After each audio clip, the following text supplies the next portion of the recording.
you tell me who you are, what you've studied, and what your current job is? I'm Steven de Keninck. I studied originally, I have a Bachelor ICT, and I'm currently doing a PhD on geometric algebra.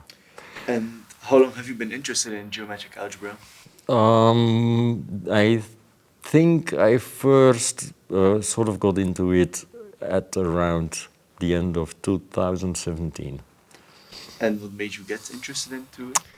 Well, my company used to do a lot of motion capture software, and so that's lots of inverse kinematics. And then I had Joan's paper on Fabric, which is one of her famous papers about an inverse kinematic solver in conformal geometric algebra. And I've had it on my desk for, I guess, about 10 years or so. And then I finally got around to reading it. So that's what got me into geometric algebra. And maybe outside of Joan, were there any other people who got you interested into geometric algebra?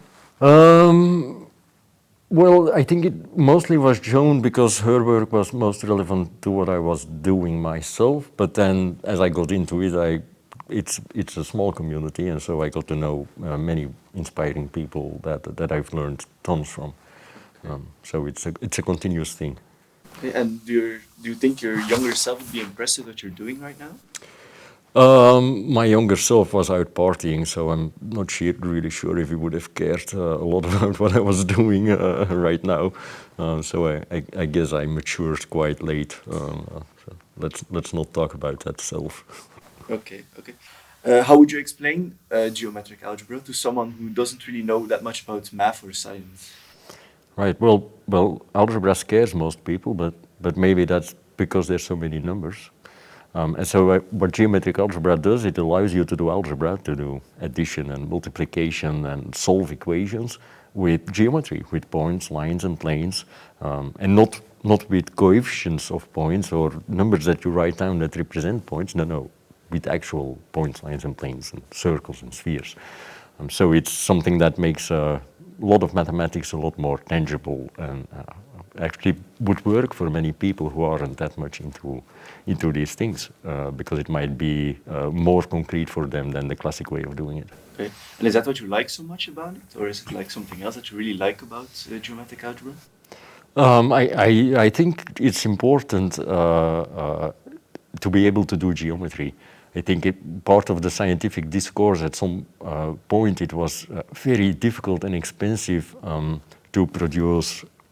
It was easy to produce written text, but it was anything but easy to produce pictures and graphs and stuff like that. And so the scientific process has long ignored that a little bit. And so, of course, today that's not true anymore with computers and all the things we can do today. So I think it is about time to put geometry back into its rightful place at the top of the mathematical pyramid. Okay, and what do you think? What would you advise to people who are looking to get into geometric algebra? I would say that math is not a spectator sport. So while you should start by watching some videos and reading some papers, the most important thing is to just start doing it. Next problem you have, think about how you would take a more geometric path into it. Okay. And then what impact do you hope to make on people, not just the people who came today to your lecture, but just with your lectures in general? I have a lot of fun. I think it's a lot of fun to the personal development aspect of it, the aha erlebnis, the feeling of really understanding something and getting to grips with something. Is for me personally very satisfying, and I just hope to be able to spread some of that and include some more people. It's a reciprocal thing too. If you do things like we are doing here today with other people, then that is very satisfying and it gives us a lot of inspiration to move on. And so, yeah, it's a lot of fun. Okay. Well, thank you very much for inspiring a lot of people here today, and I hope you keep on inspiring people. Thank you very much. Thank you. Thank you.